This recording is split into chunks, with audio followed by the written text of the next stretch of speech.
Que la paz de Cristo reine en vuestro corazón y que la palabra de Dios habite en vosotros en toda su riqueza.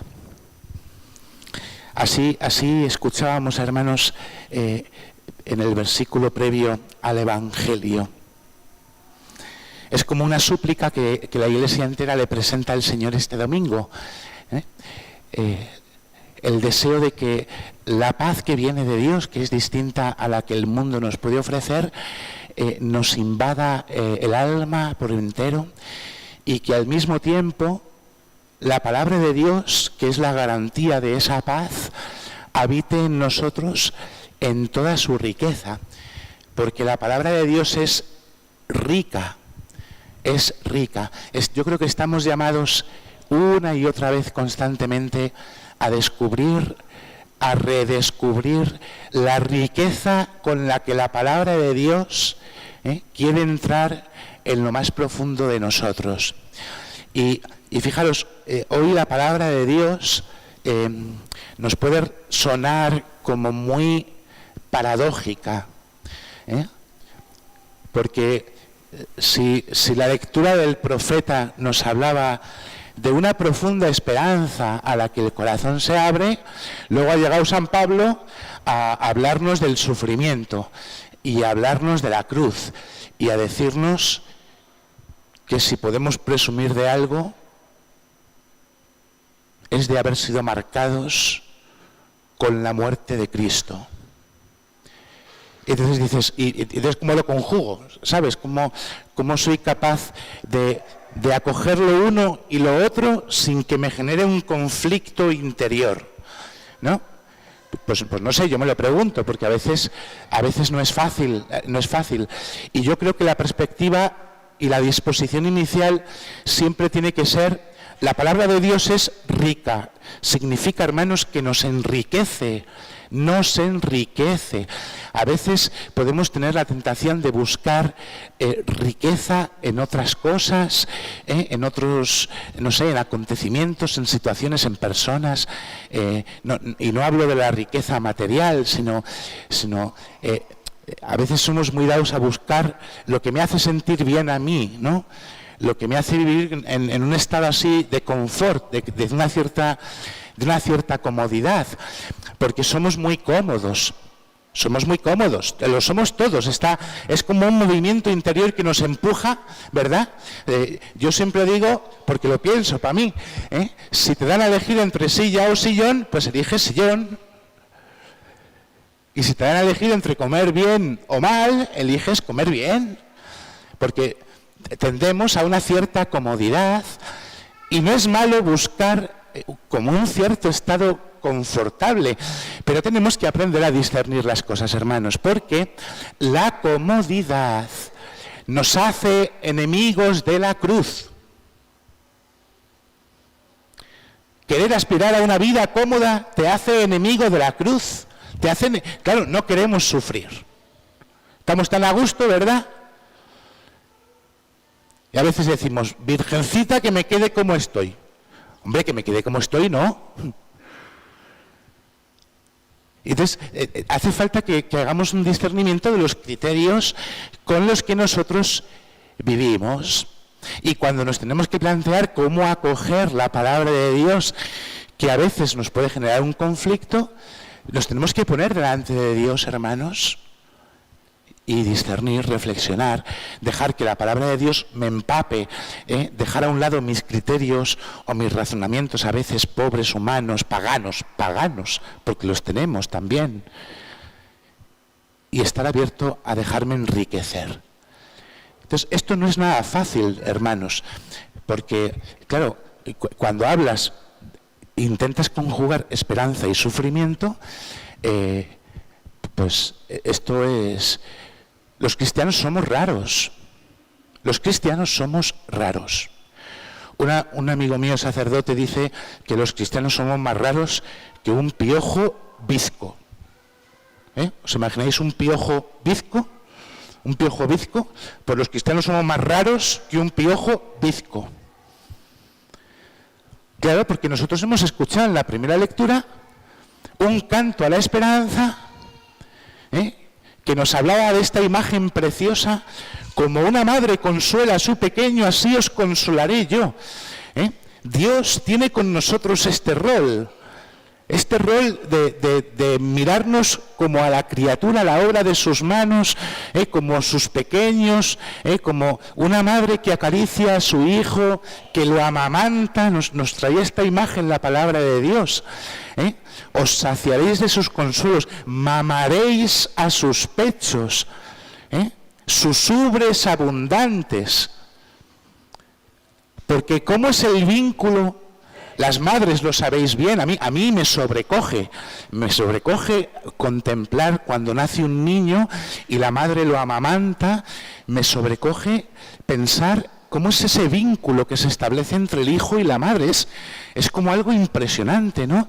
Pues es que nuestro vínculo con Dios es igual, hermanos.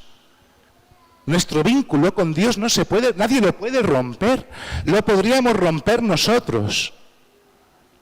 Pero Dios no lo rompe porque siempre es fiel. Y nos hablaba de esta imagen preciosa. Él hará derivar como un río la paz, como un torrente en crecida las riquezas de las naciones. Os saciaréis de sus consuelos. Y nos hablaba de Jerusalén, que para nosotros siempre está referida a la Jerusalén del cielo. Ya nos recordaba después el Señor en el Evangelio. No os alegréis porque se os sometan los espíritus inmundos. No os alegréis porque te salgan bien las cosas. No te alegres porque se cumplen tus expectativas.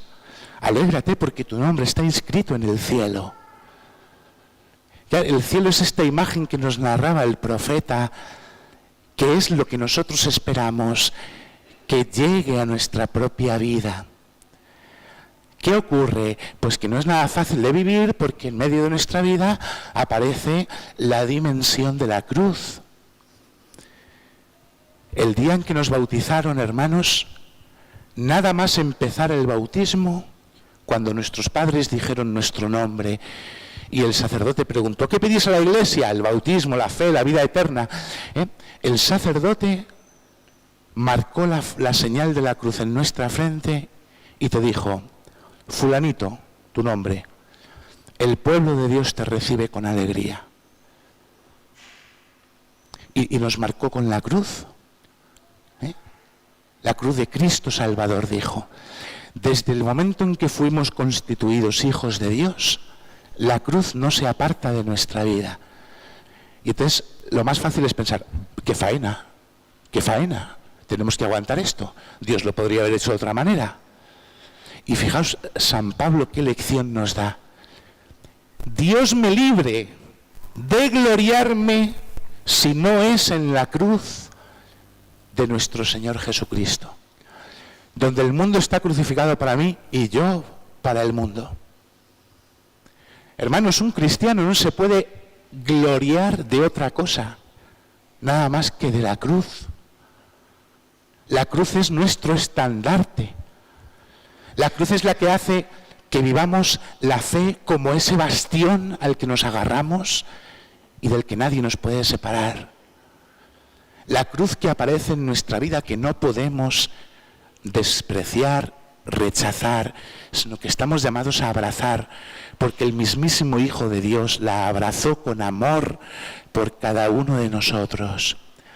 Y entonces la cruz sin fe genera una desesperanza enorme. Con fe se llena de sentido. Y todos tenemos una cruz, hermanos. A todos algo nos hace sufrir, por pequeño que sea. Siempre aparece en nuestra vida una dificultad, un sufrimiento, un imprevisto. La enfermedad llama a la puerta de nuestra casa, se muere un ser querido, hay un problema en el trabajo, en la familia, 1000 situaciones. Y la palabra de Dios hoy nos invita a que si nos podemos gloriar de algo, sea de esto. Sea de esto. Os voy a poner 2 ejemplos. Uno de hace un mes, que lo leí el otro día. Un chaval en Barcelona, nada más estallar la pandemia, le diagnostican un tumor al lado del corazón. con 20 años. Le tienen que ingresar. Oye, ¿cómo viviría este chico su enfermedad? Que la mitad del hospital, médicos, enfermeros, enfermos, pacientes, se convierten a la fe. Por cómo este chico vivió con santa alegría, como decíamos en la oración colecta, su enfermedad. Os puedo contar otro ejemplo que me ha tocado de hace 3 días y que me pilla mucho más cercano. Tengo en mi casa a mis padres y a mi hermana, que mi hermana debería estar de vacaciones, pero fíjate que termina sus exámenes, en vez de irse a ver a mis padres directamente, dice, paro en Madrid y veo a mi novio. Y estoy ahí 2 días con él. Y entonces, según llega, se pone malísimo el novio, con vértigos, mareos, que se le va la vista, que no ve, que ve doble. Van al médico, le dicen no sé qué, se tiene que ir a su casa, vuelve al médico, le vuelven a dar a casa y ya desesperados van al hospital. Y con 23 años le han diagnosticado una esclerosis múltiple.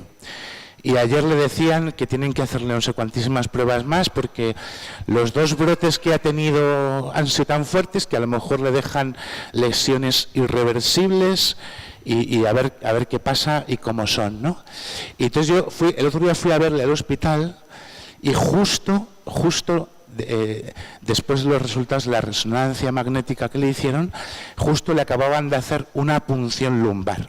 Y yo llegué justo cuando salía el médico, vaya, y yo le veía al pobre gimiendo de dolor en la cama, pero gimiendo de dolor, porque no podía más, ¿no?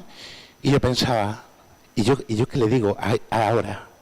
¿Qué le digo yo a este chico con 23 años? Y entonces,